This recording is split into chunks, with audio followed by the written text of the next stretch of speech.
Shoshilinch xabar. Madinada avtohalokat oqibatida ziyoratchilar kuyib ketdi.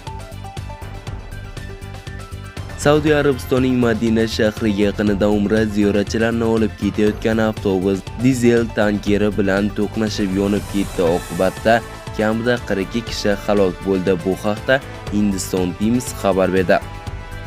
Ma'lumotlarga ko'ra, Saudiya Arabistoni avtobusdagi baxtsiz hodisada halok bo'lganlarning kamida 16 nafari Hindistonning Haydarobod shahri aholisi bo'lgan. Avtobus butunlay yonib ketgani sababli rasmiylar hali ham marhumlarning shaxsini tekshirmoqda.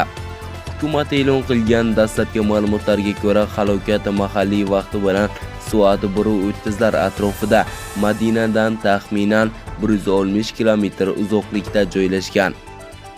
Mufriqat shahrida sodir bo'lgan avtobusda 43 nafar yo'lovchi bo'lgani va faqat bir kishi tirik qolgani taxmin qilinmoqda. Sizga kelmoqchi bo'lgan ma'lumotlarimiz mana shulardan iborat edi. Bizni kuzatishda davom eting.